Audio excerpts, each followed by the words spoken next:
Doctor Panjabrao Deshmukh कृषी विद्यापीठ अकोला येथे 25 मार्च रोजी महिला सक्षमीकरण मेळावा व स्त्री शक्ती उत्सवाचे आयोजन करण्यात आले होते। या मेळाव्यामध्ये जामोदीतील वंदना बोडखे या महिला सक्षमीकरण पुरस्काराने सन्मानित करण्यात आले।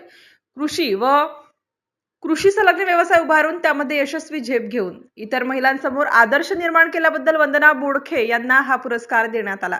वंदना बोडखे यांनी आपल्या स्वतःच्या शेतामध्ये दाल मिल आणि दुग्ध व्यवसाय उभारून स्वतःची आर्थिक प्रगती साधून आपल्या कर्तृत्वाचा ठसा उमटवला।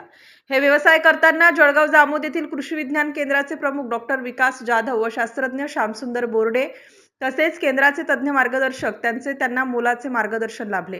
हा पुरस्कार डॉक्टर पंजाबराव देशमुख कृषी विद्यापीठाचे कुलगुरू डॉक्टर शरद गडाख, जिल्हा परिषदच्या सीईओ बी वैष्णवी, कार्यकारी परिषदेच्या सदस्या Hemlata Andhare, doctor Undirwade, doctor Shyamsundar Mane, doctor Kalbande, doctor Panchbhai आणि विद्यापीठातील सर्व कर्मचारी अधिकारी तसेच विदर्भातील 11 जिल्ह्यातील सर्व यशस्वी उद्योजकांच्या प्रमुख उपस्थितीत प्रदान करण्यात आला।